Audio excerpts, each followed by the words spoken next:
પોરબંદર નગરપાલિકા મહાનગરપાલિકા બન્યા બાદ એક કહી શકાય કે જે ઓળખ સમાન જે લોગો છે તે લોગો તૈયાર કરવાને લઈને ખાસ એક જે લોગો ડિઝાઇન ચેલેન્જ છે તે મહાનગરપાલિકાએ લોગો ડિઝાઇન ચેલેન્જનું આયોજન કર્યું હતું. પોરબંદરના 35 જેટલા જે પ્રતિભાશાળી વ્યક્તિઓ છે તેઓએ આ લોગો ડિઝાઇન ચેલેન્જમાં ભાગ લીધો હતો.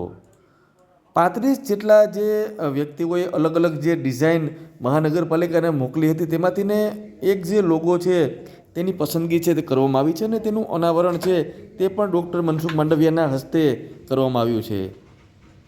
જે લોગોની પસંદગી થઈ છે તે પોરબંદરના જાણીતા ચિત્રકાર કમલ ગોસ્વામીએ લોગો છે તે તૈયાર કર્યો છે.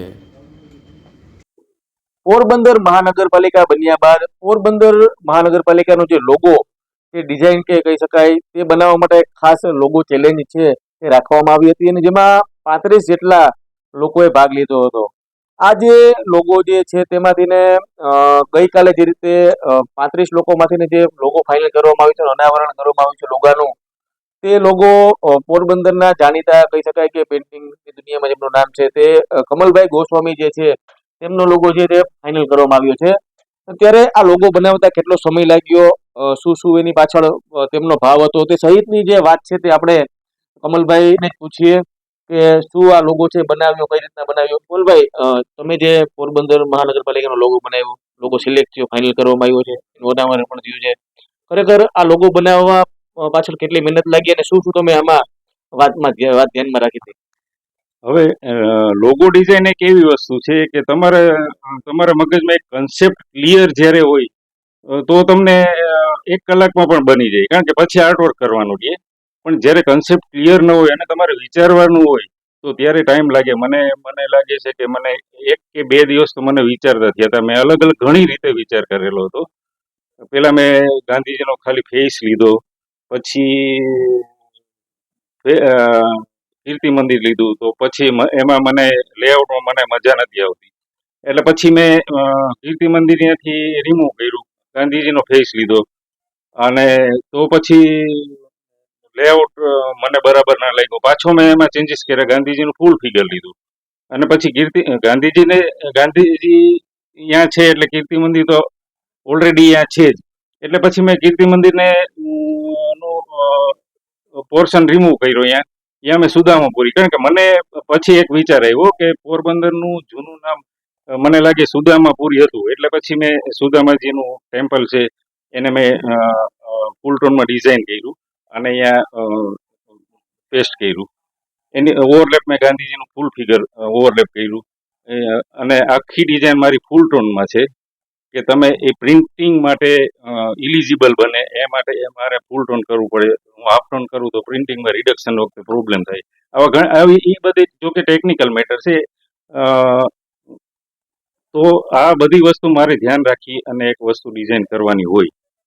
સેકન્ડલી કે પોરબંદરનો કન્સેપ્ટ ક્લિયર થવો જોઈએ, જે મેં પ્રયત્ન કર્યો છે અને મને લાગે છે કે થોડો સારો પ્રયત્ન છે એવું મારું માનવાનું છે. અને એમાં એક મેં ફ્લેમિંગો રાખેલા છે, તો એ ફ્લેમિંગો અલ્ટિમેટલી આપણે બર્ડ સેન્ચ્યુરી છે તો ફ્લેમિંગો છે એ મને યોગ્ય લાગ્યું, એટલે મેં એક ફ્લેમિંગોને મારે એક સ્પેસ બચતી હતી. લેઆઉટ મારે જે કમ્પોઝિશન હોય એને કમ્પોઝિશનમાં મારે કરવું પડે, તો એમાં મેં ફ્લેમિંગો ડિઝાઇન કર્યું. સર્કલ છે એની અરાઉન્ડ 24 સ્પોક્સ છે, એ હાર્ડ વર્કિંગને બિલોંગ કરે છે. આ ટાઈપનો મારો કન્સેપ્ટ હતો અને અલ્ટિમેટલી મને લાગે છે કે મેં 2.5 થી 3 દિવસમાં મેં આ ડિઝાઇનિંગ કરેલું છે.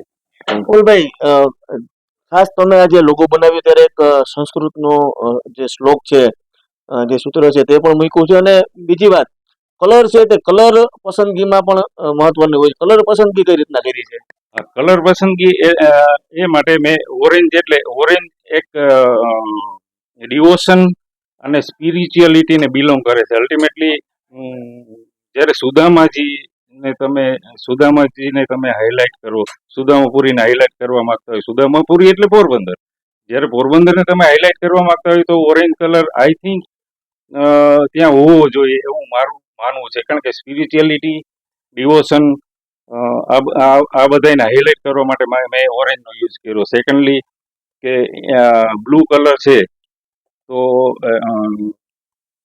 એક ઇન્ટેલિજન્સીને બિલોંગ કરે, જે ગાંધીજીમાં મને લાગે છે કે ઘણી વધારે હતી. તો આ આ વિચાર મેં બ્લુ અને ઓરેન્જ કલર લીધો છે એમાં.